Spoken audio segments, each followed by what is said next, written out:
রাধে রাধে গৌর ভক্তবৃন্দ, সবাইকে অনেক অনেক অনেক ধন্যবাদ এত সুন্দরভাবে আমার সাথে যুক্ত হয়ে প্রত্যেকদিন 30 থেকে 40 সেকেন্ড সময়ের মাধ্যমে শ্রীমদ্ ভগবদ গীতার 1 থেকে 2টি শ্লোক প্রত্যেক দিন শ্রবণ করার জন্য।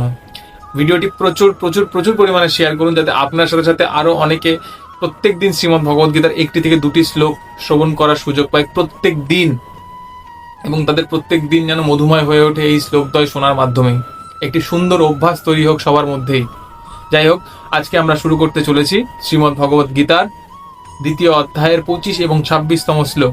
তবে শ্লোকটি শুরু করার আগে, আগের দিন অবধি আমরা দেখে নিয়েছিলাম যুদ্ধরথে শ্রীকৃষ্ণ অর্জুনকে যুদ্ধে ব্রতী হওয়ার জন্য আধ্যাত্মিক জ্ঞান প্রদান করছিলেন, যার কিছু অংশ আজকে শ্লোকদ্বয়ের মাধ্যমে আমরা দেখে নেব। চলুন শুরু করা যাক আজকের শ্লোক দুটি। সংখ্যাযোগ 2য় অধ্যায়।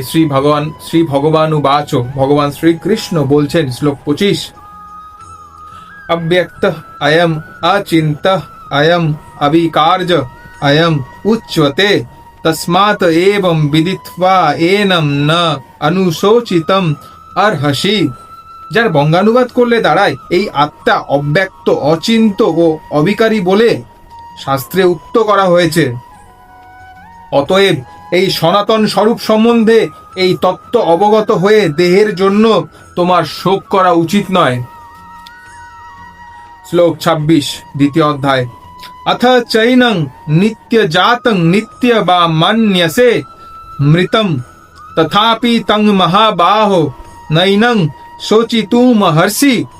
যার বঙ্গানুবাদ করলে দাঁড়ায়, হে মহাবাহ অর্থাৎ অর্জুন, আর যদি তুমি মনে করো যে আত্মার বরাবর জন্ম হয় এবং মৃত্যু হয়, তাহলে তোমার আর শোক করা উচিত নয়।